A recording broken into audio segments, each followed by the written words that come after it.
It's Friday, February 4th, 2022, and this is Den Excelsior, the Mostly Marvel podcast.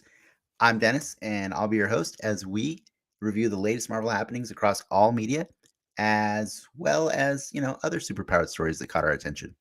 And when I say we, I'm referring to my wonderful co-hosts and guests this week.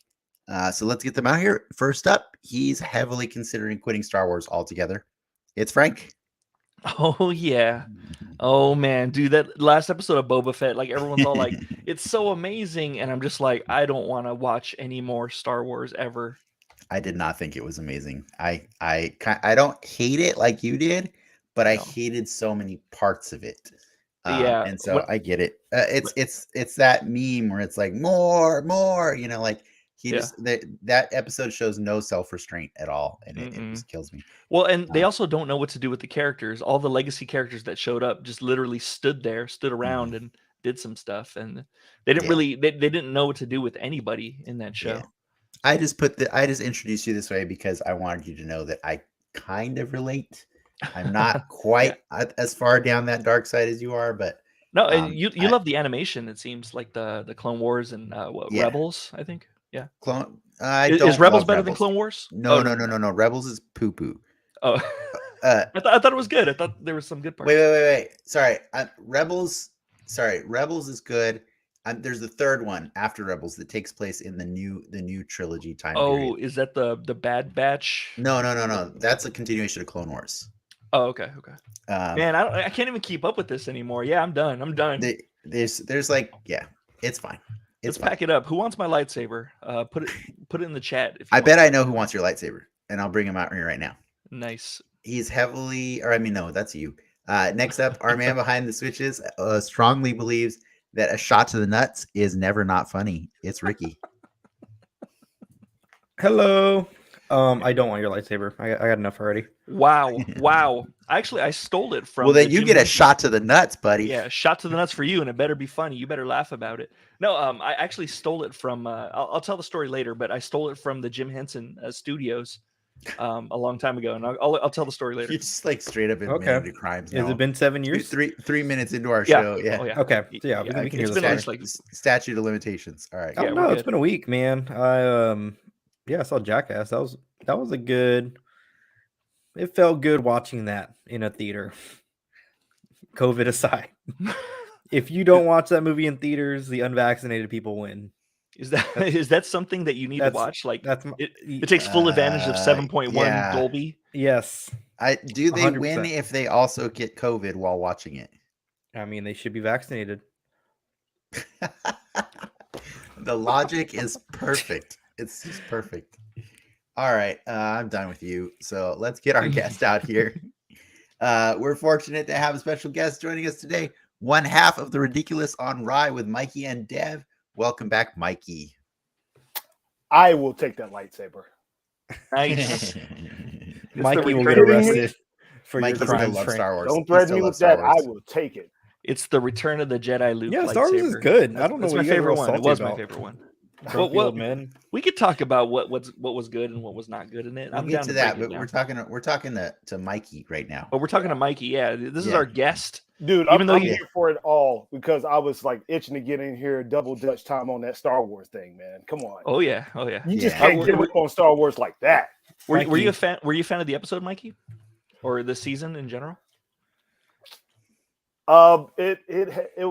It has its ups and downs, man. It's very problematic. This last episode, I liked it. I liked it a lot.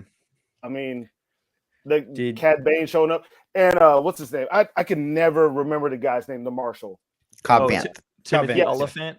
I love that dude, man. He's just, even though he plays that same character and everything he's in, it's still a really good character. Yeah. It's like a Ryan Reynolds kind of thing. Like they play the same character, but right. You know what's funny? Go ahead. Oh, there's certain actors I'm cool with them doing that. Yeah. And then there's Will Smith. And I don't like that Will Smith plays Will Smith all the time. Because I know that guy can act better than that. I know I've seen him have range. You know what? A lot of it is his voice too. The way he delivers, man. Yeah. It's just like he's played real people, but it's Will Smith doing these real people. Like, have you seen the new Serena, the what is it, King Richard movie? Oh yeah. And in fairness, I did like him in Ali. Yeah, I did. Yeah, I did. He was good in the King Richard movie, but it was Will Smith. Yeah, doing that. He was great and bright. Oh yeah. He's not. No, that's his favorite movie. No.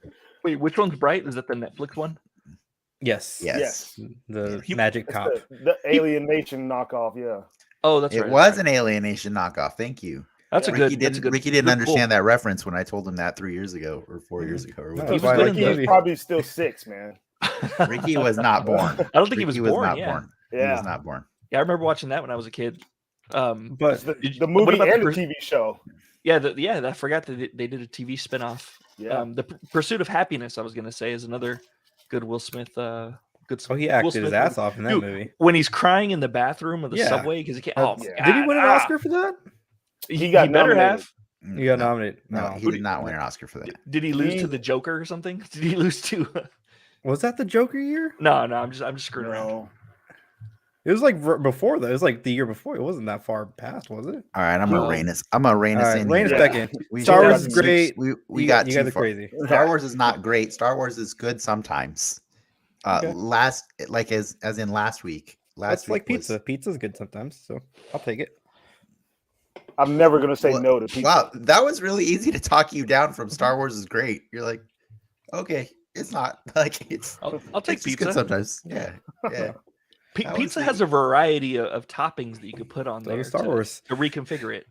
Yeah. No, but like Star Wars, imagine always having to have the same thing on top of your pizza. Well, it's always a red pie. You're never gonna eat a white pie in Star Wars. That's exactly. so it limits the variety of it. I mean, while it still could be enjoyable, getting a white pie every so often would be awesome in Star Wars. And then sometimes they forgot they already made a Supreme for you, and then they put all the Supreme ingredients on it again. And then they're like, "This is your pizza, right?" And they're like, it's too much. It's too much, guys. It's too much." Whole olives. Anyways, since we've spent this much time talking about Star Wars, Mikey, I did have a question for you since it's been it's a new year, and this is your first time joining us this year. We're doing a lot more non-Marvel stuff on the mostly Marvel podcast this year. We got like Peacemaker, and we got like some other DC movies coming out this year. So I just kind of felt like it was better to ask, outside of Marvel, what is the nerd content that gives you the most life, and then why? Why does it do that? Of course, I've been watching Book of Boba. That's my own personal thing, whatever.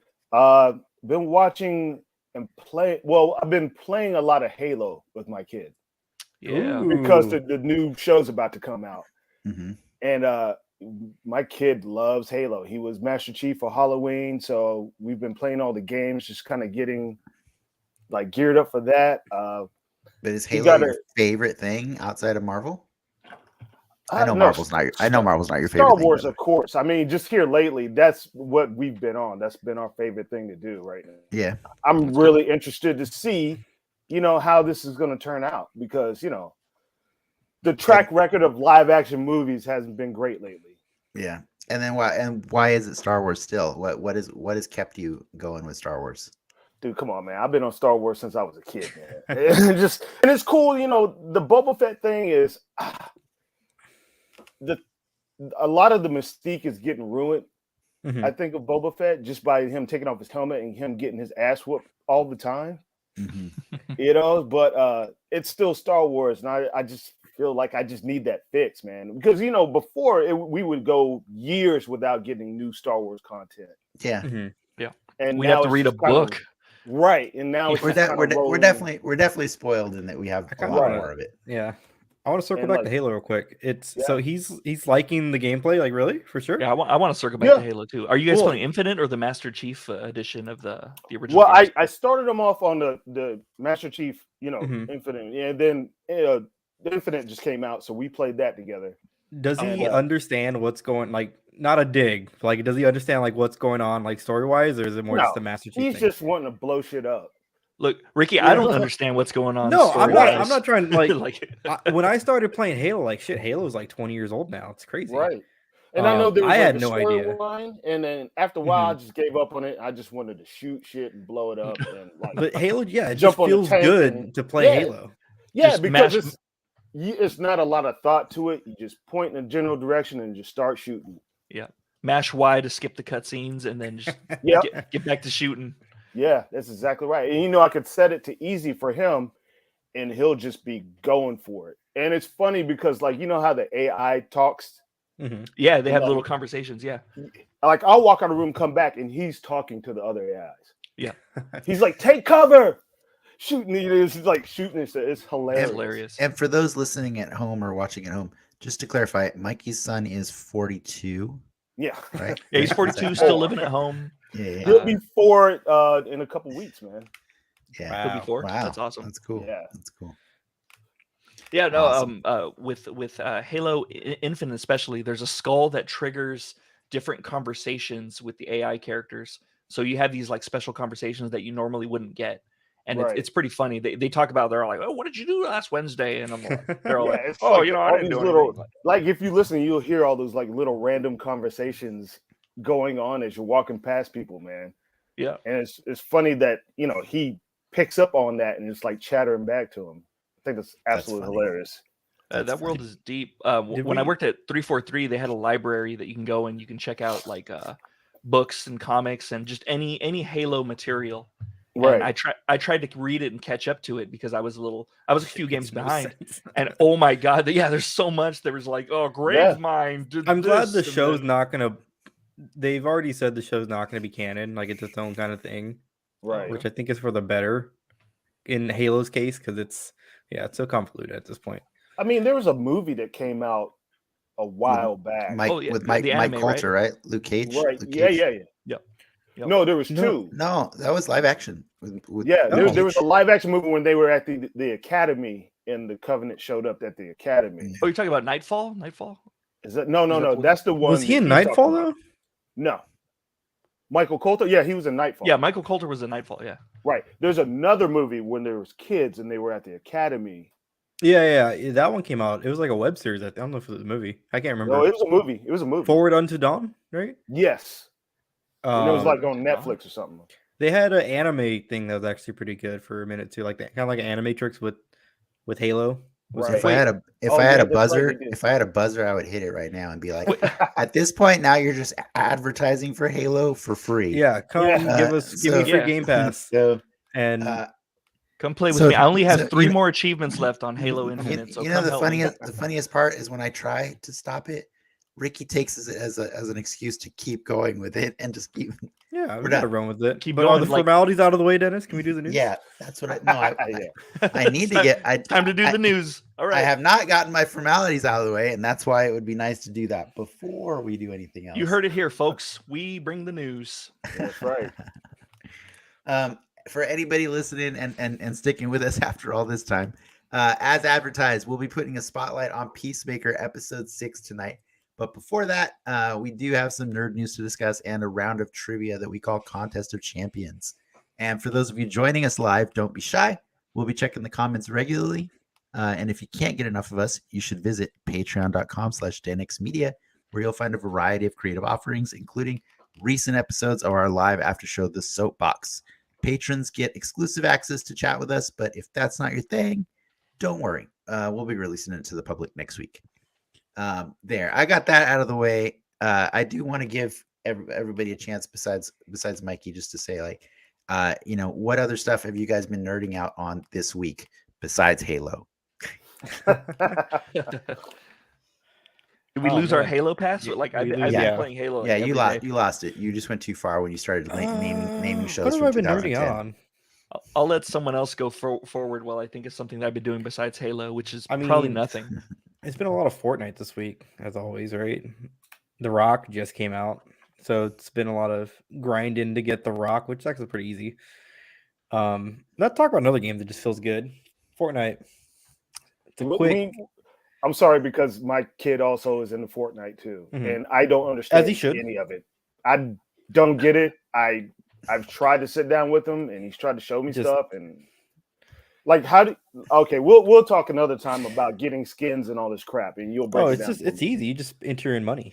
Yeah, is that what it is? You give him money. You enter your dad's credit card when he's not looking. Yeah. Well, he saw the Spider-Man skin and lost his shit, and I was like, I don't know how to get this for you, buddy. Don't forget those 3 digits. You have to give him $8.59 so that he can buy the battle pass, and then he's got to play for to level up to 100, and then he gets Spider-Man. Yeah, that sounds like way too much work. Yeah, it really does. Well, you have 3. Well, he had 3 months to do it. Any experience he's accumulated so far still counts. So if he's been playing since December, he's probably got it. Have you guys? We're a month out from the Batman. I know they started their ARG stuff. Have you done any of it, Frank? Or yeah. Really? I've been pretty consistent with it. Yeah, last night's was or this month's has been super easy. So how does it work? Like, how does their game work or whatever? So it looks like an old terminal DOS prompt kind of thing with green text, and Riddler's all like, "Hey, you stupid fucking idiot! You can't solve my riddles. Here's a riddle, and then you gotta answer the riddle, whatever it is." Well, I shared that stuff with you, right? Did you see that it's the original way to get to the website is through the poster? Through the poster, yeah. And then, but before you shared that with me, I saw it in an article. Okay. But I did the breakdown and everything. What do you get every day if you solve the riddle? So it gives you a picture from the movie, some sort of still. Yeah, like a still, but it's not a behind the scenes. It's made for the experience, right? Okay, kind of like the Cloverfield thing. Then I know they had pictures. So what it is it's a picture of, it's like a still from the movie, but it's kind of like in world. Like the one we got this month was the one we got this month was a Falcone one, and it had kind of question marks, and I couldn't quite see it because I was running Sarah through it, and that was the first time I'd seen those riddles. So that one was easy. Last month, man, that riddle was hard. Those riddles were hard, man. Those ones gave me a little mini aneurysm trying to figure it out. I was asking friends. I tried to cheat online and find answers, but nobody had the answers online. So then when I took the focus away from the Rata Alada site and went to go to open up another Google browser, Riddler was all talking shit in that browser, and he's all like, "You stupid idiot, why are you looking on the internet?" I did that on my phone, and holy shit, this thing's prying some cookies from my browser, man. It's pretty good. Big time. And he's all like, "God, you go on OnlyFans a lot." And I'm all like, whoa, Riddler. Stop calling me out like that. That's hilarious. He's like, "You better stop going to the Twilight fanfic sites. That's my enemy." And I'm like, "Oh man." WikiFeet. That's where it's at. Yeah, it's been pretty cool. It's kind of like a chilling, it's like a weird I don't know, it's kind of unsettling. It's like the Cloverfield thing. I think you said, Dennis, or was that you that said it, Ricky? Ricky said it. If Ricky said it, Dennis might have been thinking it. I don't know. No. What are you noting out on, okay. Dennis? Pam and Tommy and Murderville. Those are good shows. Pam and Tommy's a good show. Both. Yeah. Pam and Tommy is really funny. I think Sebastian Stan and Lily James will most likely be nominated during the award season next year. They're amazing. Is it a show or a movie? It's a show. It's a show. Limited series. Yeah, it's a show. Okay. But the star, just to be clear, the star is Seth Rogen. Yeah. So it's a show about the guy who leaked the video of Pam and Tommy. Okay. And so it's offsetting, or it's off-putting when you start watching it, because you think you're watching a biography about Pam and Tommy, and it's not that. But they do give you insight into their life. There's a lot of Pam and Tommy. Is that why he's been running around with that mullet? Yes. Okay. In era mullet. Yeah. Got it. Or was that in era? I don't remember. I wasn't alive during that. I mean, in fairness, a mullet's always time appropriate. It's never out of style. Yeah, it's never out of style. It just depends on who you ask. Who you ask? But yeah, and then Murderville is Will Arnett's new show. That's it's a cross between Law and Order meets Whose Line Is It Anyways? And so it's like a procedural murder mystery, but every episode, like all these people are actors with like scripts and they know what they're doing, but like they bring on a trainee detective that's a special celebrity guest, and they have no script, so they have to improv the whole thing, and then at the end of the episode, they have to decide who is the person guilty of the crime. And it's super funny because basically Will Arnett's job is just to mess with them the entire time and make them laugh or make them lose focus. Because some people come on that show and like just want to be funny, like Conan O'Brien or Ken Jeong, just they're there to have fun. But then there's like other people that really genuinely want to solve a mystery, you know what I mean? And so they get really annoyed by Will Arnett trying to like block them from paying attention to stuff. It's comedic gold. It's just super funny. I highly recommend who are it. some of the guests besides Sharon Stone? Wow. Okay. Annie Murphy from Schitt's Creek. Annie Murphy. Which one's she? Oh, is she the sister. Roland's. Oh, okay. The sister. David.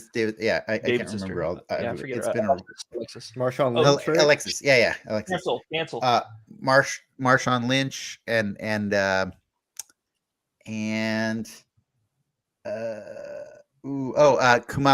Nanjiani. Oh, nice.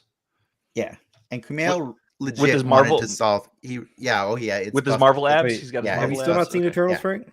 I haven't. Kumail. God damn it, Frank. I can't dedicate 3 hours of my life to that. We gotta kick you off the show. Frank, like it's we not gotta set a bad, cutoff. man. It's not bad. No, I'm not expecting it to be like bad. Like at the end of the day, it's not 3 hours either. No. At You the have end of the to day, see a 20-piece Eternals before McNuggets. Batman. 20-piece McNuggets is still good and it still tastes good. It's exactly what I expect it to be, but man, 3 hours though. 3 hours is 3 hours. It's not 3 hours though. It's Batman is 3 hours. It doesn't feel like it doesn't feel long. It moved pretty quickly. It does move pretty fast. I think it moves fast and like it was a good watch. And you're also talking to a guy that falls asleep during a half-hour episode of Schitt's Creek. Like I don't have what it takes anymore to watch stuff. Then watch it in I wouldn't parts. even make it through the title. Yeah, I would fall asleep. I haven't even watched the episode of that show. You can just watch the end of Eternals and get a good. I gotta do squats or something. Just do squats as I'm watching it. Watch Eternals. It's fun. It's fun. Mm-hmm. Yeah, I'll try to make time. Well, Ricky said, "All right, it's time. We should watch the news now." We're gonna watch it.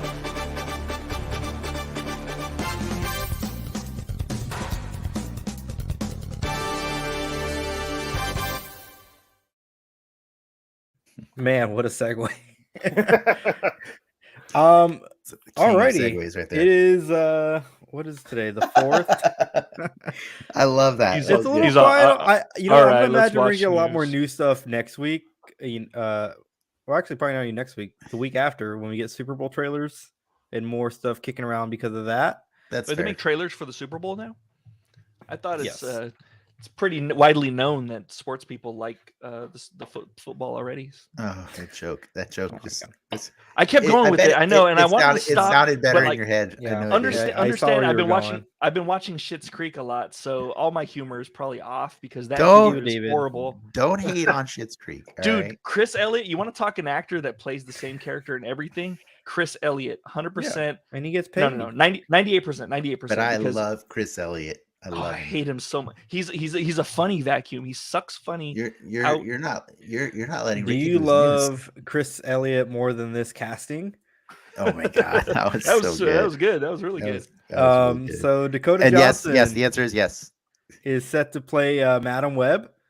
Mikey, tell me, what do you know about Madam Web? I know nothing about Madam Web. So does everyone else. No, Frank, give me the TLDR on Madam Web. What do you want to know about her? She's a clairvoyant precognitive mutant. Showed up in Spider-Man first. She kind of like controls like the web of fate, or she's like liaison to the web of fate, and she kind of interprets what the future is going to hold and how she can manipulate events to make that future happen. Now, Can correct I me if add I'm to that? wrong. Can I go add for to it. that? Please add to Add that. to it. So that is the first Madam Web who is no longer Mhm. with us. The newest Madam Web is what people are theorizing Dakota Johnson's The Dakota probably Johnson, playing. yeah. Who is Julia Carpenter, who is actually the second Spider-Woman, who then took on the mantle of Madam Web as her successor. Is she age appropriate to Dakota Johnson? Yeah. Well, it's muddy. It's really muddy how. Okay. Well, one relative to old Madam Web. Relative to old Madam Web, yes. She's Madam Web is like a senior citizen, the original one. But also, wasn't Tobey Maguire like 48 when he played Peter Parker in the first Spider-Man movie? But that's not a senior citizen. Is No, no ARP card yet. I'm just saying you can give or take 20 years in Hollywood. Yeah. Senior Also, original Madam Web was blind too, right?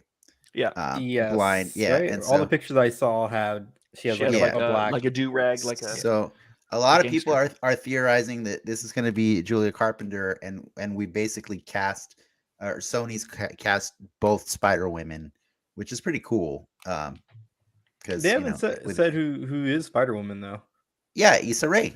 Issa Rae, yeah. Was it Issa Rae? Did we already? Yes. Oh my god. Yeah, you reported that. I broke that news. Yeah, it's Issa Rae and Olivia Wilde's directing. Duh. What's also cool is that Anna Kravinoff, I think, is the one that kills the original Madam Web, paving the way for Julia Carpenter to take up the mantle. So it could be, or probably not. It's probably not. It's not. Never mind. We're good. Anna Kravinoff, ladies and gentlemen. That's who we want. Before we can go into the next piece of news, Selena wants us to know that Ray from Schitt's Creek is in Peacemaker. Did you say that already? We didn't say that, but yeah, but no, that's great. I didn't think Ray was going to show up. Oh wait, we're not in Peacemaker yet. Okay, I'll save spoilers. That. We'll save Ray spoilers. Spoilers for what we're going to talk about. Other tiny bit of news: Spider-Man: No Way Home is set to pass Avatar in the U.S. box office rankings. So Avatar is currently at number 3, and Spider-Man: No Way Home is globally. You mean no, in the U.S. In the U.S. This is U.S. numbers. Oh, sorry. Avatar is number 3 in the U.S. Yes. Yeah, and Spider-Man: No Way Home is at about 20 million away from that number, which it'll probably break. People like their COVID, weeks. Man. That's what people like their COVID. That's I mean, I contributed. I did my part. I saw it twice. Nice. Ask me what I'll do for my country. What will you do for your country? Watch Spider-Man a third time, damn it. There we go. Don't do it. Do you guys know number 2 and number 1 for the US? Number 1 is pee, and then number 2 I think is poop. I get those reversed all the time. It's Force Awakens and Endgame. Yeah. Those are really number 1 in America. Force Awakens. Yeah, and Force Awakens. Force Awakens. Wow. Mm-hmm. That one did numbers, man. Yeah. That's crazy. So Force Awakens, Endgame, and then The Last Airbender. But that's, just to be clear, that's not adjusted for inflation. Adjusted for inflation, Avatar beats them both. Oh wow. Yeah. Everyone saw Avatar. Out of every movie ever released in America, Avatar beats all of them, adjusted for inflation. Yeah. Wow. Okay. That movie had like a lot going for it, though. You had the James Cameron angle. You had the 3D angle. You had the 3D is really 3D and the IMAX. Like the IMAX, yeah. Like everybody wanted to see that movie in 3D and IMAX, so that means the tickets already were way more expensive than normal tickets. So yeah. Well, that's cool. I'm good for Spider-Man. Bad for Spider-Man. Bad for people. Bad for America. Bad for our hospitals, basically. Bad for me going to Japan finally. Freak, man. So I bought these tickets in 2020, which was going to be my year, by the way. Yeah, to go to Japan. Trying to go. Really? Yeah, no. So the borders are closed. They've been closed. So every year we've been checking, and it's still borders are closed. Can't go into tourists. So well, you can go. You just have to quarantine for like literally 14 days, right? No. They blocked out tourism. They want to prove a visa. I think I missed that segue. How did we get there from Spider-Man? Well, it's No Way Home. Frank can't go home to Japan. Got it. Okay, good. No Way Home. Yeah. See. Ricky smoothly brought it back. He's getting good at those segues, right? That's what we got going on this week. Oh, I guess we did have Marvel. We did have Marvel Legends, which I told you weren't really news, but I wasn't sure if you wanted to do the What guessing kind of or not. little Legends leaks we got this week? It was weird. It was like basically somebody, using somebody at a department store found SKU IDs for code names for different waves coming out throughout the year. And it's basically just a bunch of toys that are assigned to various projects that are supposed to be released, right? So we know that Hasbro never misses a beat to like drop an entire wave of figures that's associated with like Disney Plus shows or a movie coming out. So we already know Doctor Strange Multiverse of Madness figures are coming out in a few months. And then obviously, no brainer, all the Disney Plus shows this year have a whole wave. Across the Spider-Verse has a wave that's going to be dedicated to it. And Captain Marvel 2 has a wave due out next year in 2023. And so the fun thing about them, though, and Thor 4, not Ragnarok, Love and Thunder has a wave. And so the fun, weird thing about it is like they like to like use code names for the toys so that you can't like. It's like a Hasbro thing across the board. They do it with all their stuff. Yeah, they do it with all their stuff. And so sometimes the code names are really hard to discern. Like I remember there was a Spider-Man wave a few years ago where the code names of all the figures were names of all the characters from Saved by the Bell. And so like you're not, it's like Zach, Lisa, Screech, and you're like, I don't know who these characters are, but whatever, it's fine. But sometimes they're a little more on the nose. And so I wanted to read some of them to you and see if you can kind of figure them out. I kind of ran some of them by you guys earlier today, but like for the Disney Plus shows, here's the names that they have assigned right now. They have Clover, Bo, Arrow, Jersey, Mumbai, Madrid, and Anchorage. Do you guys have any thoughts on who those could be? Anchorage is Namor. I don't think Namor has a Disney Plus show coming. Clover's going to be the Cloverfield monster. Yep, obviously. That's actually what that monster's called, isn't it? Clover. Like, no, I think it's just called Monster. Ricky, you always take it one level past where we need to go. All right. Arrow is not Hawkeye. Arrow is a ruse. Oliver Queen. It's obviously Oliver Queen. And what are the other ones? They don't want to play this game, Mikey. Actually, Arrow could be Lucky the Pizza Dog because that was his original name. It's true. It's probably Kate and Lucky the Pizza Dog. That'd be sweet. Yeah, it's probably both. Okay. I would guess if Arrow is Kate, then I would guess Bo is probably Hawkeye. Anchorage is probably someone from Alpha Flight. When's don't they usually have those weird like they'll have like a type? This is a wave of figures that's going to be all featured in Disney Plus shows. Oh yeah, so Alpha Flight. Okay, so it's going to be Puck. The announced shows this year. So you're gonna get Kate Bishop's stepdad, Jack. Yeah. He's one of the tracksuit 2-pack. Oh my god. Yep, that's it's Anchorage. It's a whole Hawkeye wave. All right. I regret doing this. I instantly regret this. You're part of the news, man. This is your part of the news. I just ran it by you to see. If I had to guess, I would guess Clover is She-Hulk because it's green. That's just color system. And I would guess Jersey is Miss Marvel because she's the Jersey girl. Could be Abomination. And then Mumbai is probably Moon Knight. And then Madrid and Anchorage are the two I don't know. Queens is going to be Spider-Man. There's no Queens. I didn't say. I thought you said Oliver Queen was in it. No, you did. You said that. I distinctly remember. This is getting out of control. All right. Loop it back to segue into the game. Segue into the game. The contest of champions. Well, it's not just any game. I failed at this game, so why don't we try Ricky's game? Oh, that's a good one.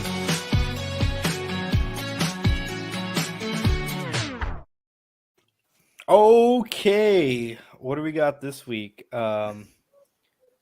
So in you're the one who made it. You tell us of creating a game. I found one on the website. Oh man, Sporkle. Sporkle is a platform where you can create text-based games of any and all variety. Sporkle. Okay. So I found one. titled, "Can you work out the identity of each Marvel Cinematic Universe character when given 3 nickname and aliases that have been used to refer to them in the MCU?" Yes. Pretty long title. It's created by the user I Am Batman. What do you guys say? You want to give it a go? I mean, we have no choice, right? Yeah, you Sure, don't. but I think we should take turns though. Okay. Fire when ready. He's just around. Okay. Okay, Sporkle. So this character is nicknamed Fanny Longbottom, Triple Imposter, and Master Assassin. We'll start Fanny we'll go Frank. Here, I'll put myself at the top. Frank, Dennis, and then we'll do Mikey in that order, okay? Okay. So And what do I have to? We're choosing out of these names that are No, up no, under yeah. here, or No, the- no, yes. this one's Frank. Frank gets to guess who Yes, this but you're person is. choosing But out of I'm the saying- names. I Yeah, just straight up guess. I don't ask questions or Yeah, anything. You just you guess. just You guess. guess. Okay, You got the that's the- three. You got the that's- 3 names. That's Natasha Romanoff. It is. Ding, ding, ding. Frank is right. And Dennis. Tiny Dancer also. I can add to that. Who is Star Munch, Not Orphan in the Boy, MCU. and Titan Killing Long-Term Booty Call? Titan Killing. I'm pretty sure that's Star Lord. Is it Peter Parker or Peter Quill?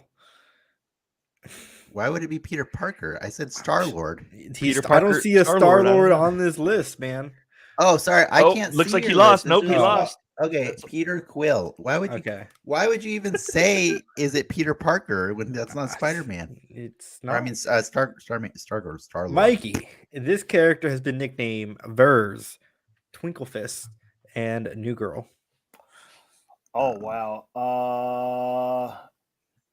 Carol Danvers. Yeah, I think you're right.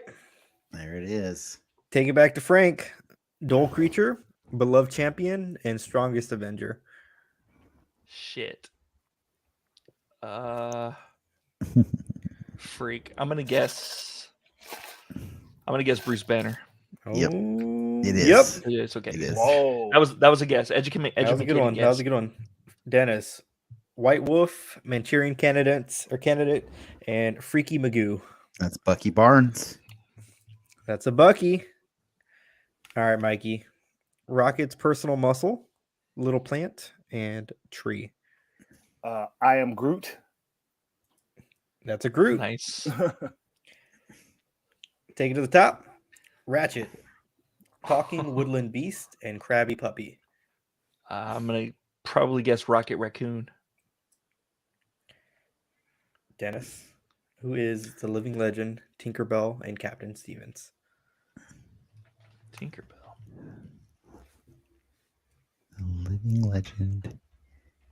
I'm gonna go with Steve Rogers. You're right. Nice. We'll go Mikey and then end it with Frank, okay? All Old right. Doofus, Blue Idiot, Mary Poppins. Oh, okay, yeah, Gamora. No. Wait, no, wait a minute. Are you letting him get a stay? Get a stay of execution. Is it more your final answer? Wait a minute, no, because Gamora's green. You got 20 seconds of the timer. I'm Mary Poppins, y'all. I'm guessing is I don't know, man. It's got to be Wanda Maximoff. Wanda, nope. No, Not a Wanda.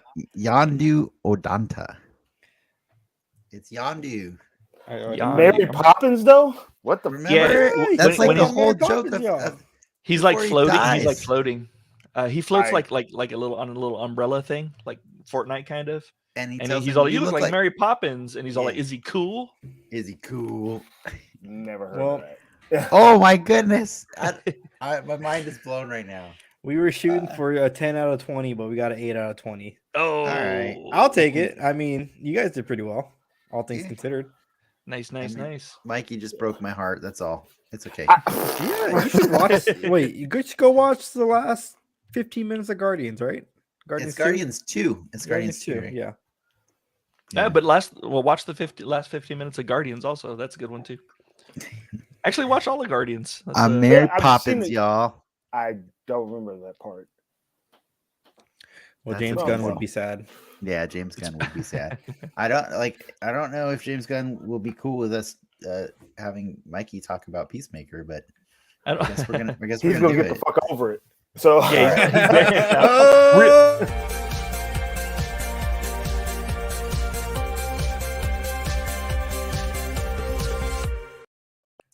Okay, we waited long enough. It's time to put a spotlight on Peacemaker episode 6, titled "Mern After Reading." But before we do, spoiler warning: if you haven't watched it yet, please turn away and come back when you have. You'll thank us later. All right, so the recap that I got from IMDb on this one was really short. It was Mern reveals his deepest secret. Augie is set free. The botched arrest of Peacemaker sends alien Goff into an unexpected new host. And a lot of stuff happened. This episode is directed by James Gunn. Last episode was not, so he's returned for this one. And yeah, I just kind of want to see what you guys thought of this. Like, what sold you the most on this? What was your favorite parts about this episode? And we're gonna go with Mikey first. wow, thanks. Man, talk about chaotic, man. This Peacemaker show is off the chain, man. I'm talking about all over the damn place. And it's so dense with like quick one-liners, and it's hard to like just pick out one thing that I really it's a lot to process, man. Like you have to watch these episodes 2 or 3 times to catch everything. Yeah, but of course, you know, this is probably what my first time talking with you guys about Peacemaker, right? So yeah, John Cena, I think, is just amazing in this role, man. I don't know. He really is. It's literally like a cartoon character walking around in real life. It's really crazy. And I don't know how they're shooting him, but these shots of his face, it's almost like it's John Cena wearing a John Cena mask. It's like he's good. No, he's really good. Fantastic. Yeah, but yeah, this episode, I mean, just the way it just crescendo into that wild ass ending with all the bugs taking over the whole police station, and I just like it's just so much going on, man. I don't really even know where to start with it.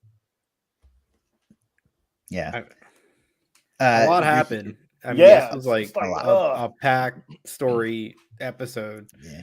I mean, shit. We kind of got the reveal of like the 2 factions of the aliens. There's, I mean, the plant of the journal got placed, and it's almost like hilarious that it's pretty much all true in the sense of like the context, but it sounds so insane. Like aliens, everyone's an alien, right? That's what the journal said. Yeah. Yeah. Well, the journal was clearly meant to like be the band-aid, like after this whole mission was over, right? And so you could pin all of these murders on Peacemaker without having to expose a real alien threat to the public.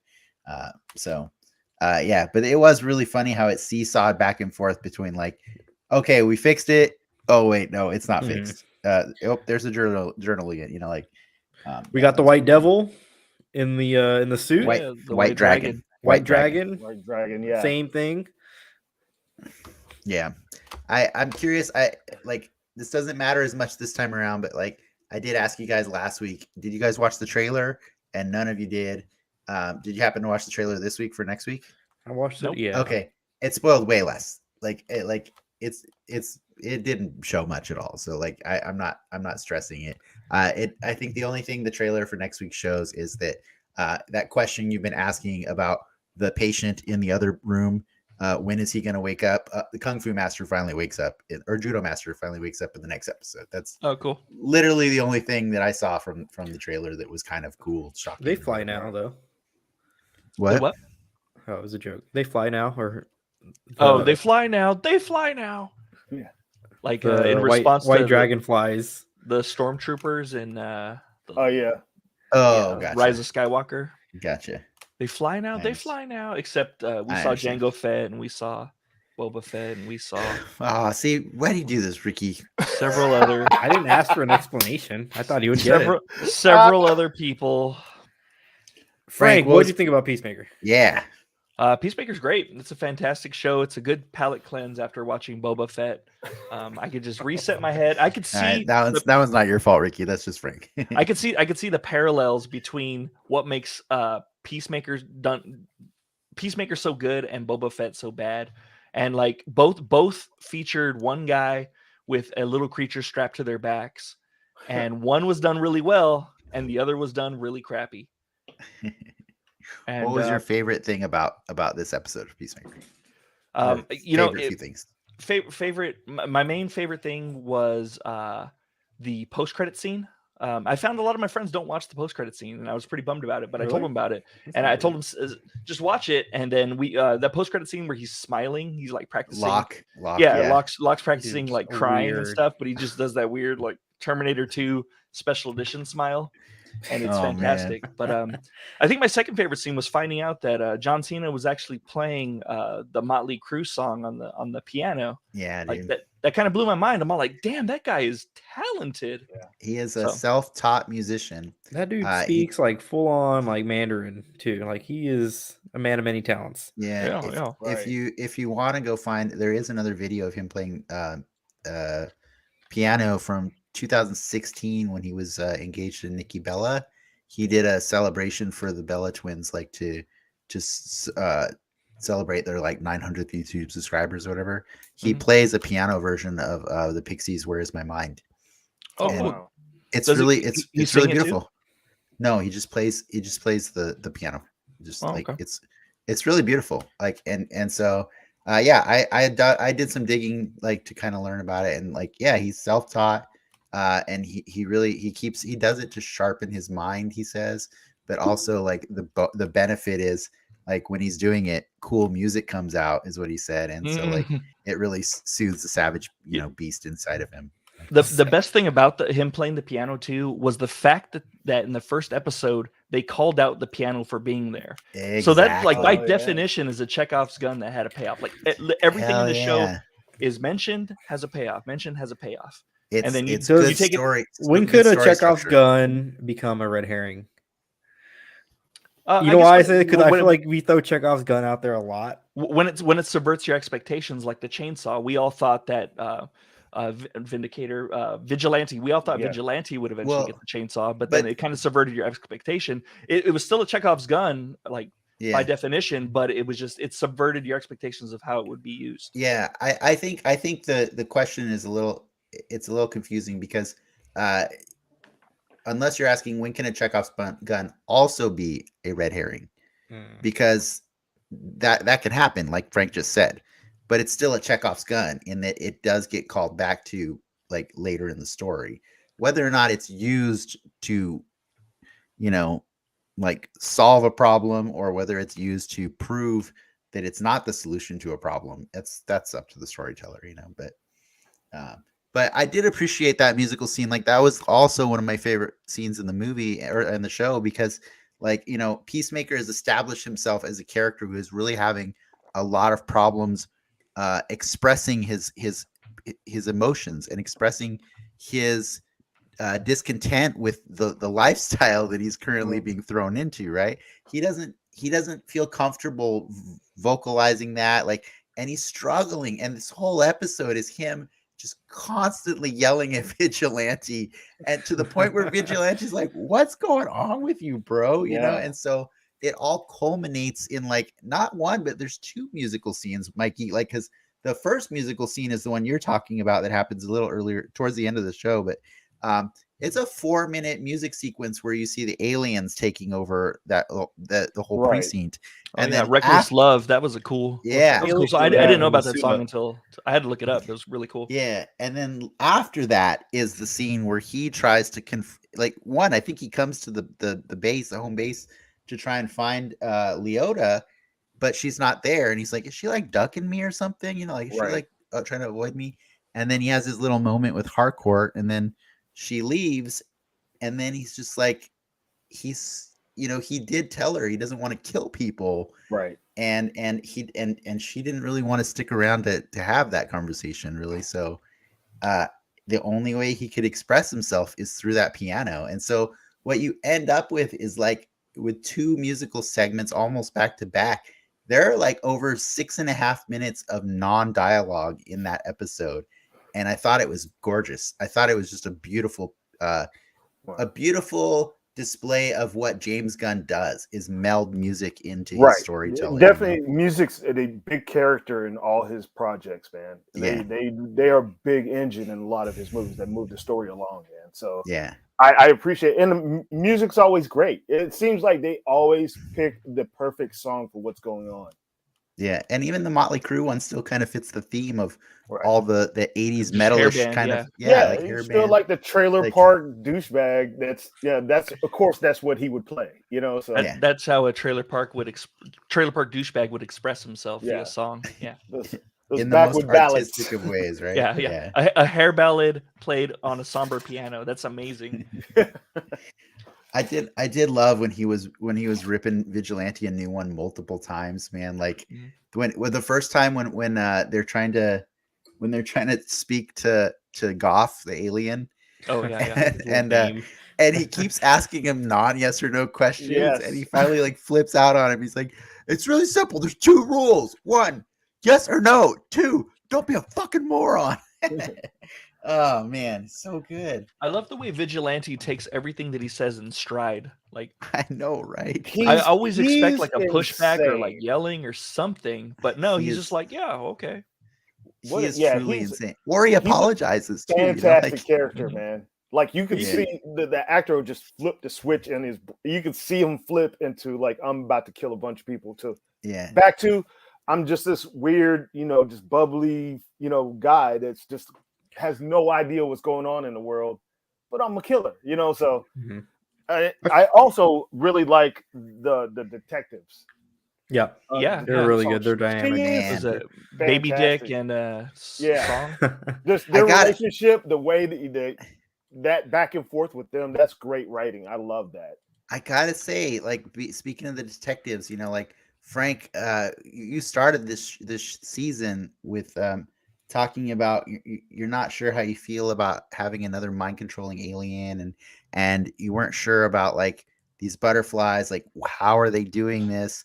I think we finally got full on confirmation in this episode that like Myrn made it clear that he killed the previous Myrn. Yeah. And then in that same episode they gave it a twist. Like he killed him because he was the biggest scumbag that he could find. Yeah. Yes.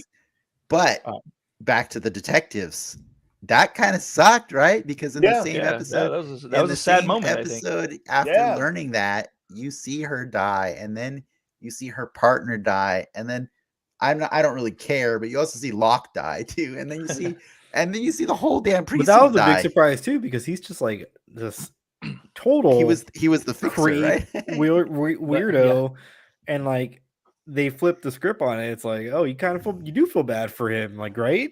A little bit to some extent. Because it's one thing to say that they take over the body, but it's like it's pretty violent. Very violent. It's pretty violent. Yeah.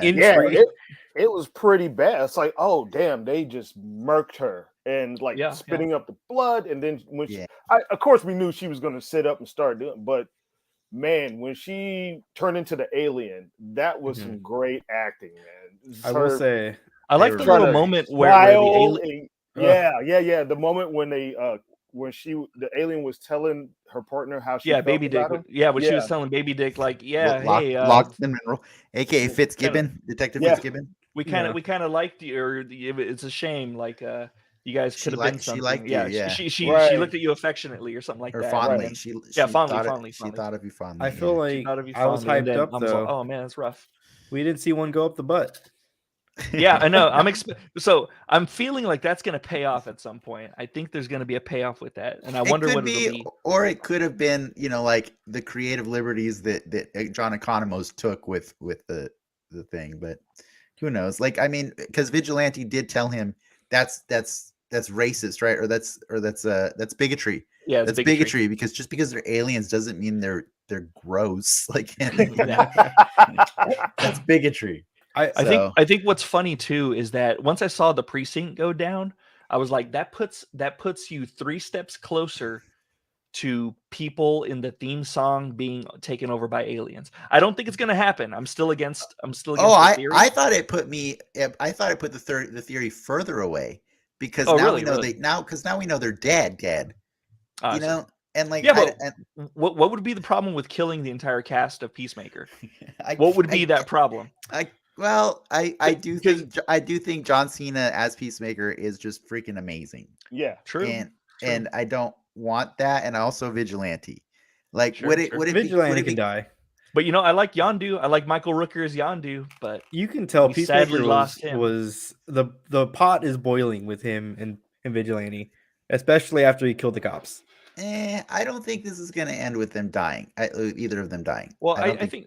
Well, my theory was that him and Vigilante would end up kind of being at odds at the end of the show. Like once the show at odds is one thing, but I think maybe not killing, but I mean, but if James Gunn decides to make them all like be aliens, fine, that's cool. Well, because I think the thing about the show, right, is it keeps calling back to the Suicide Squad movie from last year, right?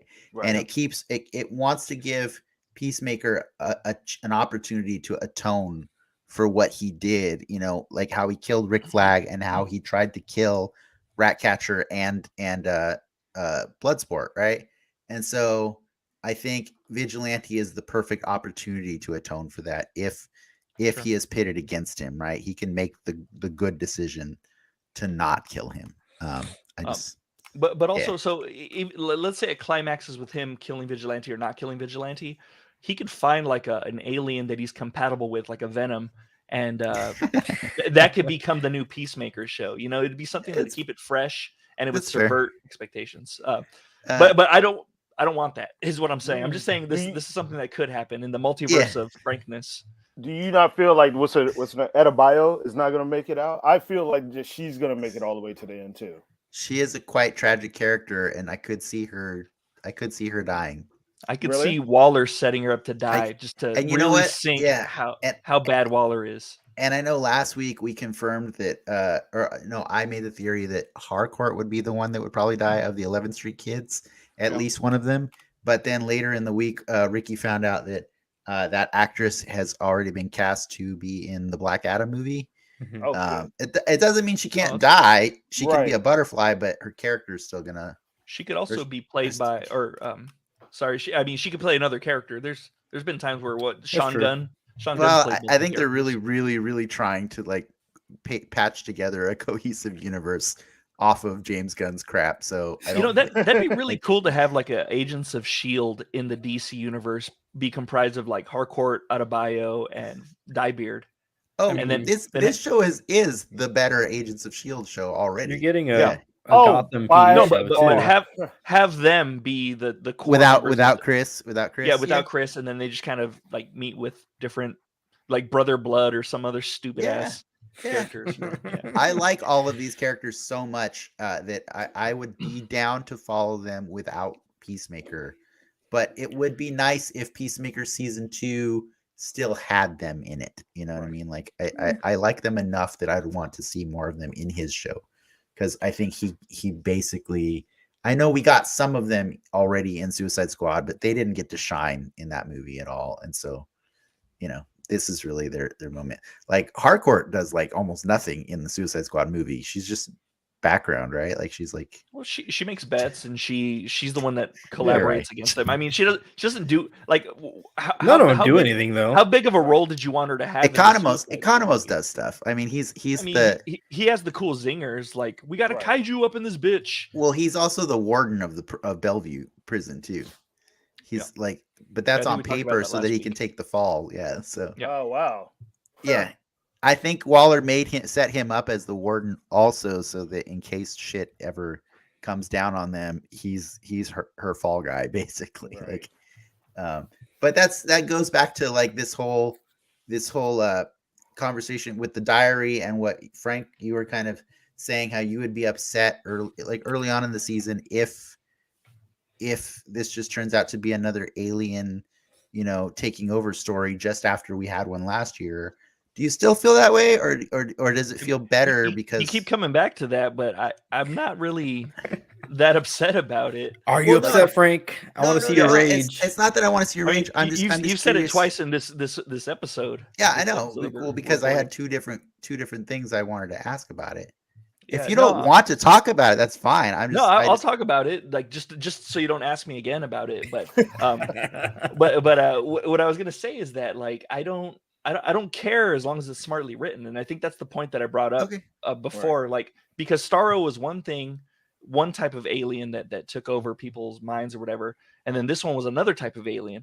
And I think the point that I was trying to make, and maybe I didn't get to finish my point, but as long as you tell it differently or have different personal stakes involved, I think it's fine. I think it's fine. You could do all the Peacemaker seasons and have them be aliens that take over people's minds, but it's the emotional stakes that ultimately and the character moments that bring it together, not necessarily the thing that they're fighting.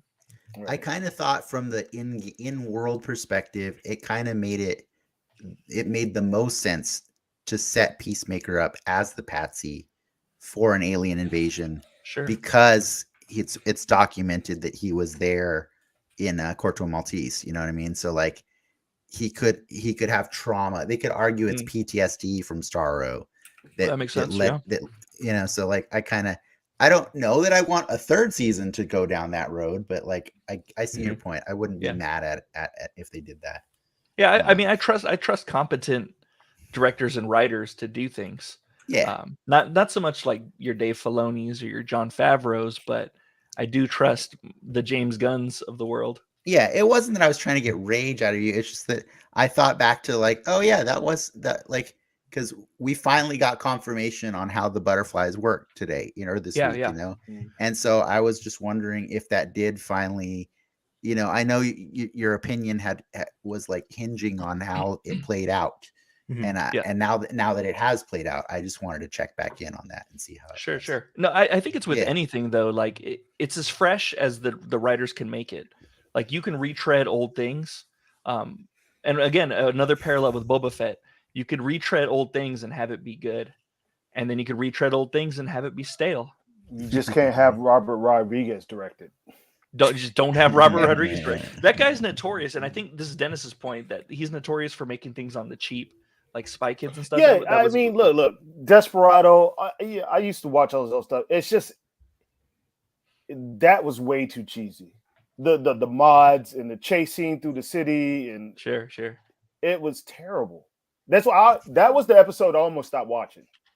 Oh man, yeah. You came here and said, Frank, you can't just quit on it like that. No, because that was off of the last couple of episodes. Like I think the best part, that's when I can never remember what the Wookiee's name is. That's Black Karsten. Yeah, like when he showed up, I was like, Chrysanthemum. Yes, look, is it Chrysanthemum? Chrysanthemum. Yeah, Chris Hansen, Black Chris Hansen. Oh my god. Yeah, when he walked on, that was totally like that Leonardo DiCaprio meme. Like, yeah, he looks sick, right? I was like, holy shit! But then the kids on those Disney rides riding through fucking town chasing them. I was like, this is terrible, man. And Frank, he directed like 2 different episodes too, right? Yeah, I think the first 2. Yeah, the first 2, yeah. Yeah. Frank, we got a question from the audience here. C. Cal Soda wants to know, which orifice would Frank be most upset for a butterfly to climb up, and which the least? The pee hole. The pee hole for sure. 100% the pee hole. I mean, you're gonna die either way, right? Like, I think the least the bee hole. The bee hole would be the least. Well, that's a long way. Yeah. That's a long distance they got to travel from there. Hey, it's not up to me. Like if they want to travel up the bee hole, they're gonna get like a surprise, because I've been eating a lot of chili lately to try to get ready for the hot ones, the hot ones bottle set thing that I bought.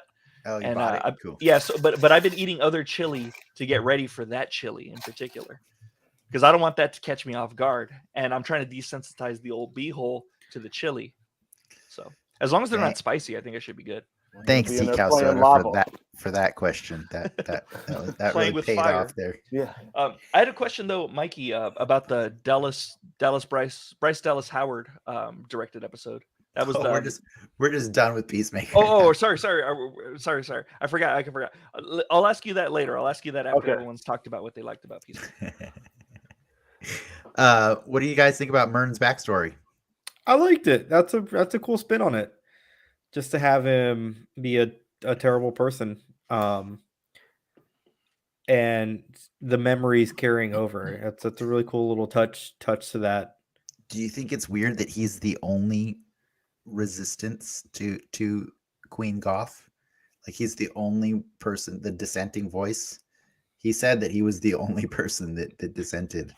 That's like, that makes you gotta wonder, are you the bad guy though? Like if your entire people have chosen to go this way and you're the one person who's like, no, I'll kill you all. Like, I wonder if they would subvert us like that, because they've been pretty straightforward with the revelations and stuff. Everything that we've questioned in the past, in these past like 5 episodes, has come to be that he was telling the truth. So I feel like I trust him. Oh no. I do feel he's telling the truth. Oh, gotcha. gotcha. He's right.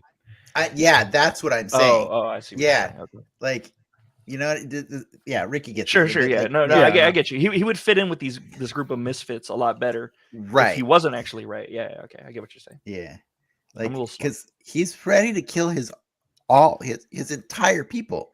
Like he's gonna kill them all. Are negotiations just off the table? I can't tell. Like, are they just like they're gonna go kill their food source? That's his food source. What do you think that is? Yeah. I was wondering that. It was like, yo, cut off your nose and spite your face, like for real. He was like, let's just get rid of them all. Well, he dies too, right? Yeah, he's gonna. Yeah, that's what I'm saying. It's his food source. He will die, and so he's got to believe in his cause enough to be willing to die for it, right? Unless twist. What do you think the cow is? Convictions. The cow. I can't stop picturing the Slurm monster from Futurama. That's all I can. That's all I can. That's all I can see. I've never seen Futurama. I'm gonna look it up. Slurm. Yeah. Slurm monster. Slurm is a soda that like is super popular all over the galaxy. He's got a little fez? Until they find out what makes Slurm, and it's pretty disgusting looking. It's got like udders, I think, right? Yeah, it looks like it has like an udder, like it has like a little butt juicy butt thing. I mean, it has to be like a bug though, right? I mean, like I'm applying dumb rules to alien food. I don't know. Like, yeah, I mean, are you being a bigot? I can't tell. No, totally. What a bug bigot! Aliens have no right on this planet. So how does this all culminate, though? We got a lot of things on the board, and we've got a lot of things up in the air. No, it's not over next week. It's got like 2 episodes. What's beautiful is this show is wonderfully paced. You know, like I kind of want. There's a part of me that wants Peacemaker to die, just so John Cena can move on to bigger and better things. He can still move on to bigger and better things and still be Peacemaker. Yeah. It's like Hugh Jackman. Hugh Jackman went on to do a million other great things, but we still got to keep him as Wolverine. There's nothing wrong with that. He has the WWE schedule is pretty rough, so you only have a limited amount of window for him to work with. You know what? I think he's almost done with wrestling. I just seen an interview with him apologizing to The Rock about how much he talked shit about him for back in the day, about leaving WWE and moving on to movies. And once he started doing movies and realized how much work it takes, he didn't realize, he's like, I owe that dude an apology. I get it now. So I feel like John Cena is on his way out of WWE. Yeah. And going acting full time, especially after the success he's been getting on. You know, who wins an Oscar first? John Cena, The Rock, or Dave Bautista? Batista. Probably Batista. Probably what? Batista. I'm wrong. I'm so wrong at everything. Batista. Yeah. Probably Batista. Yeah. That short time he was in the beginning of Blade Runner. Oh, he was great in Blade Runner. That little he's just a good he's a good actor, man. Do I think which one do I think is funniest? John Cena, 100%. John Cena is the best comedic actor of the 3. Yeah, but when I think of Bautista, I think of things like Army of the Dead, and I'm all like, man, that's fair. But I'm saying you're not gonna be Oscar bait if you keep picking movies like that. Mm-hmm. You need to pick better things. But most Oscar winners also they alternate, right? They do one that's for the paycheck, right, and then one that's one for the fun, one's for them. One's for them. For them. Okay. Shit, it's but hard works for in him Fortnite. not to be typecast. Look how big that dude is and how he looks, man. It's like And that's it's hard for him to find a dramatic and that was a perfect situation because he was Well, he's already out there android. though, Yeah. saying like he doesn't want to be. He's made comments where he doesn't necessarily want to keep up that physical appearance. We're talking about Batista. Yeah, much longer. Which I think is pretty cool. That's a pretty huge thing to say too for him. It's like to come to that point where like I don't need to be super buff 24/7 anymore. I'm sure that's a huge load burden off his back. Right. Literally, it literally is. Yeah. Zika Soda did have a follow up to the queen conversation we were having. She said, if the queen is controlling the other butterflies, that is a good point. If it's like a hive mind thing, one, the question then becomes, how is Myrn fighting her control? Mm-hmm. But then two, I guess if he took out the queen in theory, then if they answered that question first and then they had him just take out the queen, maybe he doesn't have to wipe out his whole people. I can see him doing it. I just don't like that. You take out the queen and everyone's done. There are entire species that do actually function like that, right? Typical MCU, like an MCU thing. But you don't show a map of the butterflies around the world and just be like, oh, we'll just destroy the queen, and it just seemed dumb. Well, how would they wrap that? How would you wrap that up? Would you have them just take out butterflies take out a couple butterflies every season or something? Yeah, for 18 seasons. I mean, if you kill the food, then they're gonna die eventually, right? Sure. Okay, that's what you're saying. So you're cool with them taking out the food and then slowly dying, as opposed to the episode 1 battle droid ship. Because then you run into the situation of Peacemaker season 2 where people just drop dead. It's like, oh, that was a butterfly. Found another one. Because they ain't got no food. They're starving. Yeah. It's gonna be running around with that the Bugs Bunny DDT thing sprayer. Yes. I think somehow we've managed to avoid a few things that I felt needed to be addressed. One is Taylor Swift's sexy butt. Dude, that's a lawsuit. I wouldn't touch anything with Taylor Swift. Mediocre at best, but you don't want to rile her up because she'll come at you with her lawyers. That was a feral butterfly. What was hilarious about that is I Googled it to see I wanted to type it in to see. It's no. I wanted to see when it would populate in the search, right? Because I figured after watching that episode, a bunch of people probably did that. It didn't populate. I had to finish typing the whole thing, and then I saw it, and I'm like, "You're on a list." Not feeling it, but I do appreciate that that's Vigilante's cup of tea. That's cool. He's got his own personal taste. I also liked when he asked, "Are you here so you can play us a shitty song like in Close Encounters?" That was pretty good. Yeah, it's pretty funny. They're just going down the list of things aliens have done in movies. It's so good. So I actually didn't know that Dakota Johnson was in 50 Shades of Grey. I didn't know that about her. I didn't know what she was from. Actually, to be honest, claim to fame. I wouldn't expect you to know that. Why would you know that? I'm glad I don't know that. Actually, that's a badge of honor now that she's in the Social Network. Know that. Oh, really? Okay. Yeah. That's the only. Who's her parents again? Dawn Johnson, and who's her mom? I don't know. Melanie Griffith. Melanie Griffith. Griffith. Yeah. Yes. So Dakota Johnson is also there's a YouTuber that I follow, and his pick for playing the Invisible Woman was actually Dakota Johnson. It seemed like he wanted the cast of 50 Shades of Grey to basically be the Fantastic Four. That was his fan casting. What's his name? Jamie Dorner? The dude? Yeah. Oh, I don't even know. Hey, Mikey, right now. Did you have anything else you wanted to talk about Peacemaker? Yeah, before we Jamie move on Dornan. What about Eagly? Eagly bodied some fools. Yeah, he was putting in work, man. He murdered some people. Yeah, he did. Eagly murder. I love that they stopped to show you the guy that they knocked down, and then his head cracked on a rock. They needed to show his head land on a rock so that you would know, yeah, that guy died. Like that's death. Yeah, Eagly roughed that guy up. Yeah. It's funny because the way that he handles Eagly is like, you think of like a bird of being like relatively fragile and stuff, but he's just like throwing it in the car, you're throwing it over a seat. I was And like, it's what? actively upset at him when he handles it. He handles it too. Like, when he shoved it into the back seat of the car, that was hilarious. Yeah. I was like, damn, he is just disrespecting that bird, man. But that bird is no joke, man. I think the bird kind of paid off.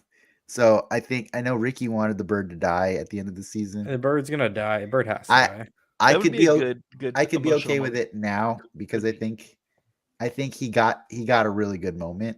Yeah. But I wouldn't be opposed to him getting more moments like that, like that was. Yeah. Because if that bird dies, he's gonna lose his shit. Yeah, but the cool thing about it though is Vigilante also pointed out that he forms attachments with creatures that can't talk back to him, and those are very unhealthy.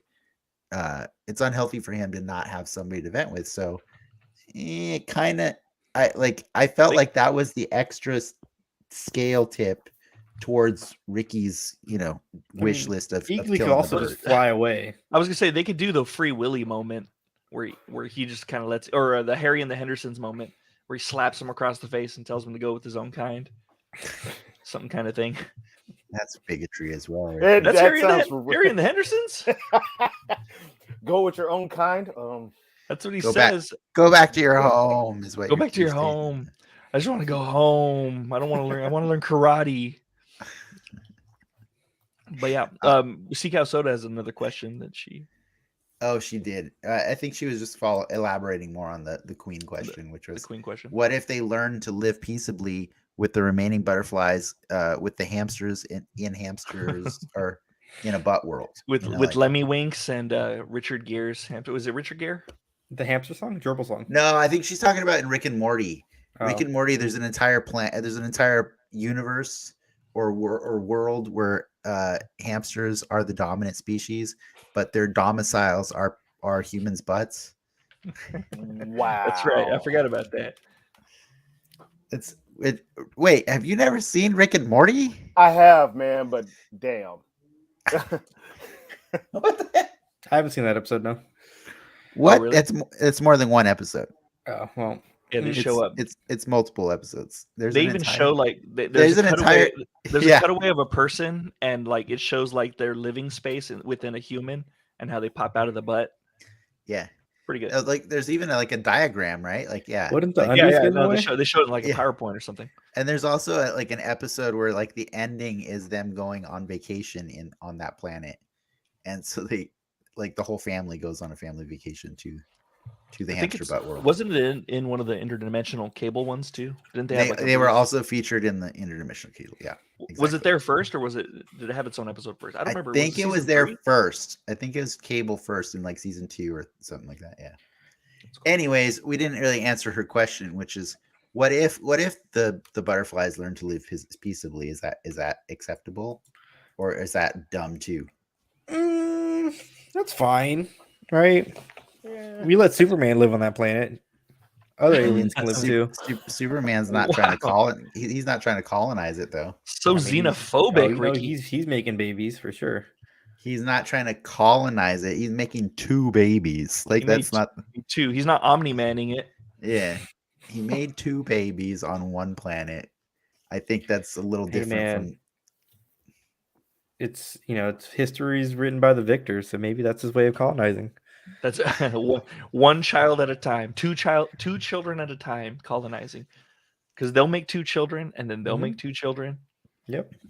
And then pretty soon, new Krypton. He's playing the long game. I admire that. The bloodline will be diluted. Yep, exactly. I think you guys are just. I think you hit all of your predictions and stuff for Peacemaker and stuff. I'm happy like not to have like pie in the sky like predictions on this show, because this one was a little left and right turny that I kind of like the unknown on this, Yeah, I have no idea where this is going. Yeah, it's just so chaotic. Like I said, it's so chaotic. I have no idea where this story is going to go to next. I have one question that for the possible season 2, a story in season 2. Do you think Becky Coolidge is coming back? Who's that? Oh, that's somebody that he knew in high school, and apparently, I think you're my biological dad. Oh, they yeah. referenced her in the, yeah. Yes. And he got cut off so quickly before that could even resolve. That was amazing. I would love to see a Becky Coolidge introduced in season 2. That's just this like C story or D story that's just like annoying him, but he can't kill her because he's chosen to not do that, in season 2. Or maybe try to see him be a father.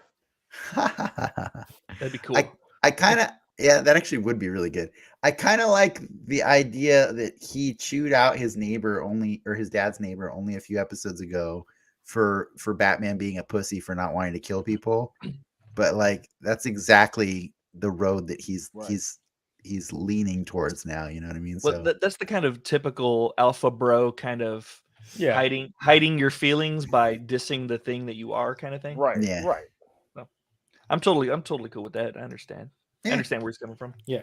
I totally want to see fellow alpha bro Frank understands. Yeah, fellow alpha bro Frank. I totally want to see that guy play a part, because I didn't think the janitor would make it back, and there he is. And I was pretty sure he would because of the intro. I just kind of figured everybody get at least 2 episodes. I would have been totally fine with him getting 1 episode and you never see the janitor again. But no, I'm hoping that the neighbor comes back again, and maybe he has like a the neighbor's been in like 3 or 4 episodes, man. Right. No, but I want him to come back like as something more like an important role, like maybe be the queen or something like that, or something along those lines, like something big, like so that the enemy was always like around him, The queen gets out of song and then goes into the neighbor.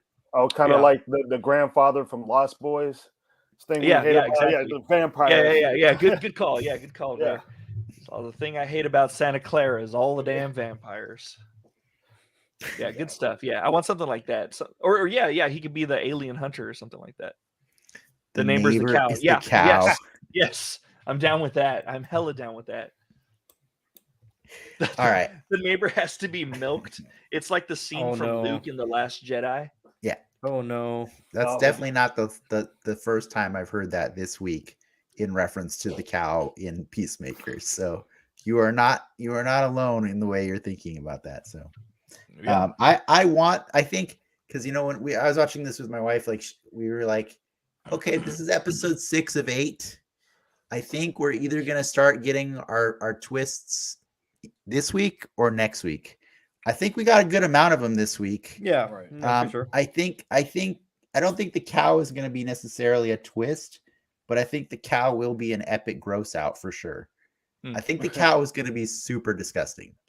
Like, it is not going to be a pleasant thing, and it's just going to be straight up ending. Like, we'll just climax part 1, climax part 2, and then end kind of. I'm fine with that. Or alternatively, what we could do is spend the next 2 episodes focused on like Amanda Waller and like not anything to do with this show, and we could see just what kind of things she's doing at home, and then just go to the last episode that resolves everything, because that's how you pace the story correctly, right? That would be great for a Disney Plus show. I think that'd be that would be exactly. Like, or they can introduce the thing that defeats the ultimate boss in the next episode, and then have that pay off in the next episode. That's the best thing. Like, they learn the runes in the next episode. It's so true. The butterfly runes. No, we're hating, but like, honestly, like, I think you're right to not be. We don't have a reason to want to like demand this goes a certain way or anything, because it's just been a joyful experience all the way through, right? We've enjoyed just finding out what happens every week. And I think that's why we chose to kind of just do the show, because it's something that made us happy every week. We let a lot of shit slide, non-DC shit slide. So, or DC, we let a lot of DC shit slide. Moon Knight better be tight. You're not letting it slide? I don't think we're letting anything slide in Peacemaker. I think Peacemaker is setting the freaking bar so high that I can't help but compare Moon Knight to it in a few months. You know what I mean? Like, I think that's the problem with Moon Knight is it has to follow Peacemaker. Like Moon Knight is not going to They're live very up to different Peacemaker. spectrums, though. It's like No, talking about an R-rated. it ain't going to be R-rated. Oh, you No, mean that's what I'm saying, Peacemaker? yeah. You mean Peacemaker? You can just do. Man, I don't think rating show- determines your spectrum. I don't think Right. it does. I think this show came out the gate and kept a very high pace Yeah. through the whole season so far. And it's just like, you know, with a lot of shows, there's always like these lulls. Mhm. You kind of like, you know, get bored a little bit, but it's been like It's been pretty efficient with their storytelling. right. Yeah. Yeah. And I remember really- somebody had told me, he was like, "Hey man, don't watch it with Dorian in the room." Because Oh, okay. Oh no. like the first couple, like from the first opening sequence, I was like, "Hey man, you got to go." From Yeah. the get when he's I- all I gotta- freedom. I got a sailor mouth, but you got to get out of here. Yeah, he man. can watch Pam and Yeah. Tommy, but this one, no. No Yeah. Pam and Tommy. No. Do not watch Pam and Tommy. Totally watch Game of Thrones with him, and Yeah. everything's good. But Yeah. I think you've earned a free for all. So if you have other shows you want to talk about for the next few minutes before we wrap up, I think you guys have been desperately what? wanting to. I so- wanted to share with you guys my Spider-Man experience going to the theater with my kids. Oh, Yeah, how's that? How was do that? it. I pinged Dennis on Facebook about it because he gave me the advice of going in the middle of the day on a Monday. I went on a Monday after Christmas, that Christmas week, in the middle of the day. And I got to tell you, man, he did a lot better than I thought he was going to do. But just like all kids, and you'll find out whenever you guys have kids, or if you got kids, you know what I'm talking about. They have perfect timing of saying wild shit in a quiet theater. Aunt May was fading to black, and Dorian was like, "Mikey, can we go home?" I'm just like, bro, just Oh, like, damn. it is all quiet, and it's like this emotional moment, and he's just like, because you know Yeah. that movie is long, man. Yeah, he's good. That's enough Spider-Man. We wound up having to watch like the end in like the side hall and like watching it like that because I didn't want to ruin it for everybody else because he was just getting too restless. You know, the movie's way too long for a kid that age, and It's a long movie, man. He hung in there for as long as he could, and then it was just like, "Yeah, man, I'm sorry. Yeah, yo, fuck this. Let's go home." You know? But he's not a My Cousin Vinny fan or anything like that. He didn't care about any of that, man. He was cool when Spider-Man was flying around. The wrestler. Yeah. But yeah, he made it almost to the end. But you know what? Honestly, even for me, that movie was too long, man. I was out of gas. What are you cutting from that movie? Give me the Mikey cut. The Mikey cut. Release the Mikey cut. Man. I would definitely have to go back. I think you can trim up some of the Toby and Andrew stuff, and that's a hot take. But you know what? Wrong. I'll tell you this movie changed how I felt about Garfield. Oh yeah, he had the biggest glow up in this whole movie. He changed how I felt. Oh, Garfield. Sorry, Andrew Garfield. I don't. Yeah. I've been watching a lot of YouTube essays Garfield about the Garfield cat. the cat. Yeah, it's super weird. So when you said that, he definitely changed how I felt about his Spider-Man. He was great in the movie. I thought he was really good. Tobey Maguire was weird. I don't know if he was just because he's super older and he was making a weird face or whatever, man. But he was. I don't know. It was just this weird thing going on with him that I didn't really care for. Your assessment of Tobey Maguire actually holds up for all of Tobey Maguire's movies. Right. He's older and he's weird. That's now that I go back and look Tobey Maguire. I think I just missed this, or just not even been paying attention all these years that he's just been making that face. Yeah, he always made that face. Yeah. I told you guys this before, like last year, but I think I just really appreciate that. I think of all the shows we did last year, one of the most therapeutic ones for me was when we watched Spider-Man 3. Amazing Spider-Man 2 or 1 and 2. 1 and 2. We actually watched it the week before you were on the show, Mikey, because you did the because that was the week before Hawkeye. Oh, right? okay. Or no, was Hitmonkey the week before? Hitmonkey was right before that. Yeah, it was 2 weeks before you were on the show. We rewatched them, and that was my first time watching Andrew Garfield's movies since they came out. like years. I probably watched Amazing Spider-Man more than once in that year that it came out, but I never watched it again after that. And like the second one, only once ever in the theater. But like rewatching them, I was like, dude, this guy's really good. Like He is. He's amazing. And so it made it really fun to watch him. He is the best Spider-Man. Yeah. All around Spider-Man. I think the first like 5 minutes where he's Spider-Man in Amazing Spider-Man 2 is some of the best Spider-Man that I've seen on screen. Yeah, it is. I'm gonna have to go back and rewatch that then. It's not a good movie though. No, but not the rest of it. After right. You gotta, time passes. It's fine. No, actually, I like part 2 better, but it's just too jam-packed with too much. 2 is good in the way that like Batman Forever and Batman and Robin can be fun to watch. You know what I mean? Like you got to accept it. Like you're not selling. No, they are campy. Like Amazing Spider-Man 2 is cheese. It requires you to turn your brain down to a younger age. You have to be like suspension of disbelief. What is that? I don't even know. Like it's like it's really, really ridiculous. Like Jamie Foxx literally falls into a vat of eels. He's the Riddler. and becomes comic accurate. How did y'all feel about Jamie Foxx in the Jamie movie? Foxx was fantastic in No Way Home. He was redeemed. He was my favorite villain of that movie. Really? I loved him so much in that movie. Dennis tells that to everyone who will listen. Like I saw Dennis walk by a 7-Eleven once, and this one guy asked him for $1, and Dennis is all like, "No, I don't have $1, but Jamie Foxx is redeemed completely in No Way Home." Like that to the bank. I don't think they probably they changed his whole character. Yeah. They did. Everyone's like cool with it because it's so good. You know what? They didn't even change his whole character. They added to his character. Yeah, they added to his character. Dude came out from the multiverse with a fade. He wasn't blue. Yeah, but he fixed his teeth in the second movie. Or he fixed his teeth and his hair in the second movie. So he's not averse to fixing himself up.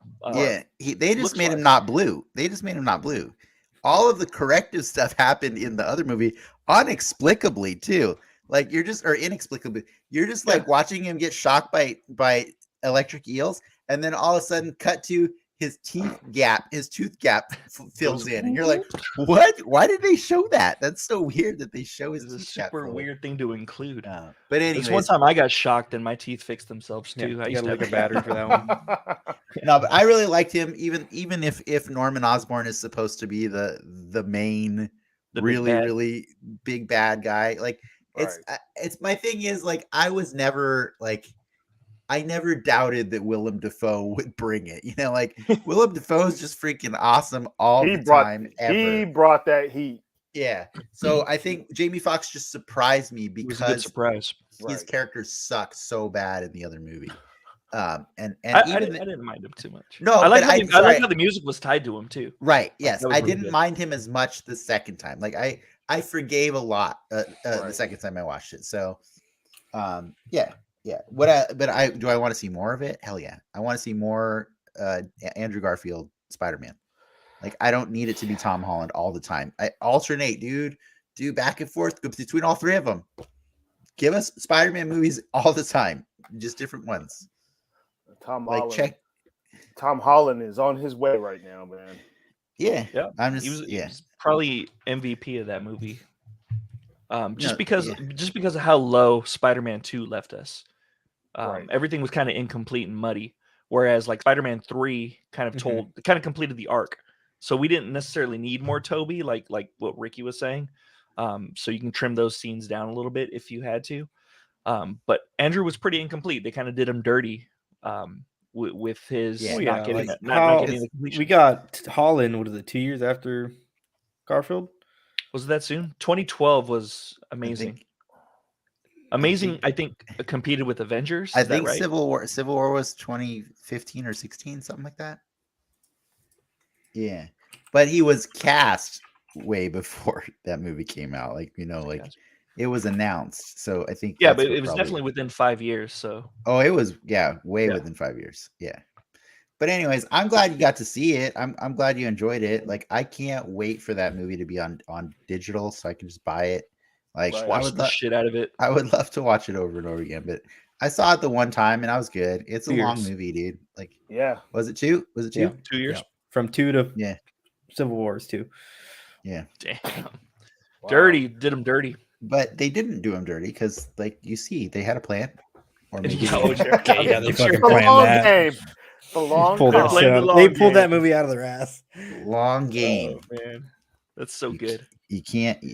They'll have to publish a second book of the making of Phase 4.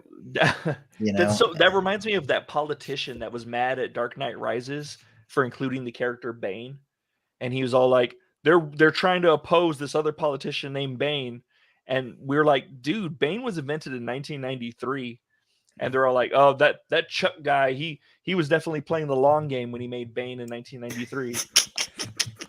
Ridiculous. All right, this got weird. Politicians. It got weird and funny.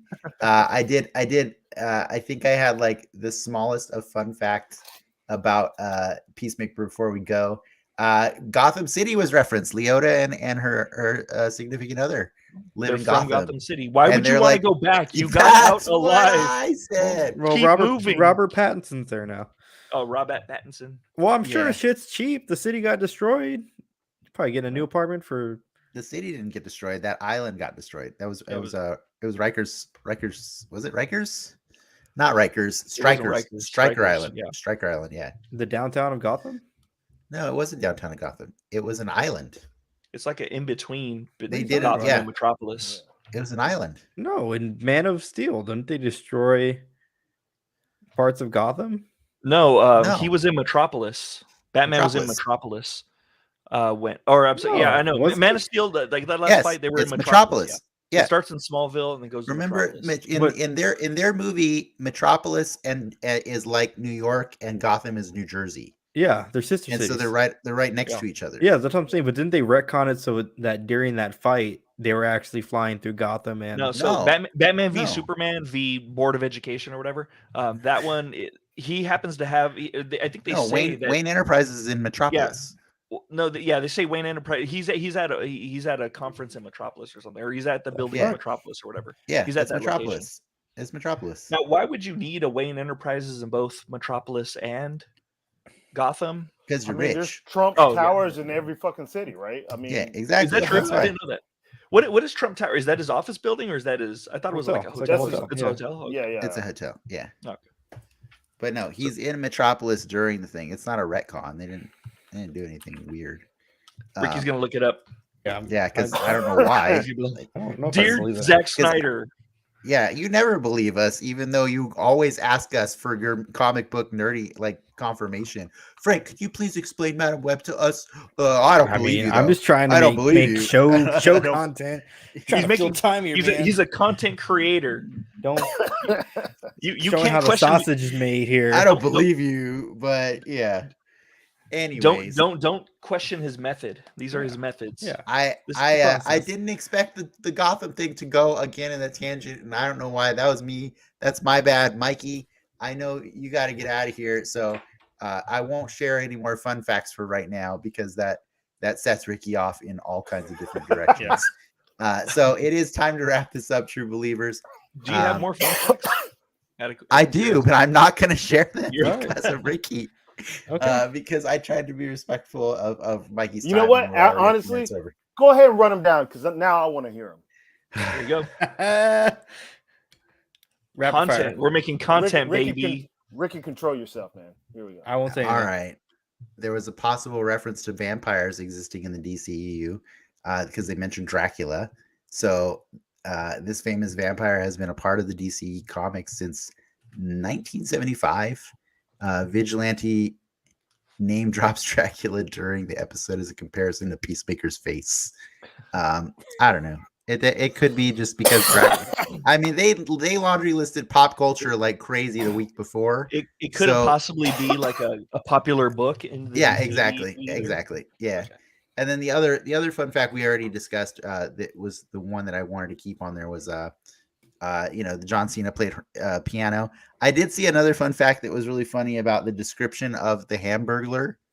Yeah, I forgot about that. That was I totally- hilarious. I totally That was forgot. good. That actually also very much, with the exception of the robble part, that description is almost to a T the description of another very old DC character, the Crimson Avenger. But I think he seals the deal when he says robble. Yeah. I don't think there's any question who he was referring to, but that is a fun little fact. Crimson Avenger show up in the Batman animated series or Batman Brave and the Bold, I think. Oh, is it Brave and the Bold? Yeah, Brave and the Bold likes to use the obscure ones, but okay, that's all I got. Well, I had that's all that I prepared because I didn't want to go through some of them. Some of them were dumb. All right, Ricky, break them down. Break them down for us. I got nothing. No, he's got nothing. Tangents. Yeah. So we are going to wrap this up now, true believers.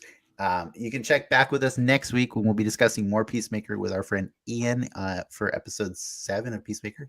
I think Frank, you won't be here for that one, but you'll be here in spirit. You can always troll us online somehow. And then somehow. Yeah, well, I mean, in the comments is what I meant to say.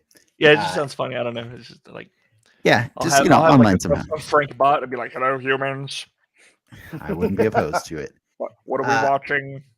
Thanks to Mikey, Frank, and Ricky for nerding out with me today. If you'd like to take a moment to let people know where they can find you, now's your chance. I think Mikey, go for it. Yeah, Ridiculous on Ride with Mikey and Dev. You guys will appreciate this. We're working on this project. I'm not going to let the cat out of the bag. A couple weeks down the line, be looking for it. You guys will appreciate it. It has a Marvel spin to it, so be on the lookout for that. Okay. Nice. And then just for anybody curious, that link that we shared just there is super long, so it is also in the comments, or not in the comments. It's in the description of the show, so you can just go there and click it if you want to. Cool. And then for us, I think you can find on Denix Media everywhere, like but especially where, Frank? Where? OnlyFans?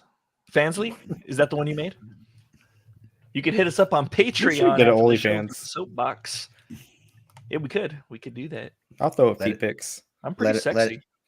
Let him do his thing, Ricky. I'm pretty sexy when I want to be. I'm going to be honest. Oh man! Go ahead and hit us up on Patreon for the low price of $1, $2. For the low price of something. For the low price of a cup of coffee at a 7-Eleven, you can be our Patreons, and you can get the soapbox before anyone else gets it. Usually a week or whenever Dennis remembers. Also, be sure to like and subscribe and leave a comment because it really helps the algorithm. Thank you. That was beautiful. I love it. All right. I think that's all we got. Thanks for watching Dan Excelsior True Believers. Thanks again, Mikey. And Mikey. Enough said. See ya. See you.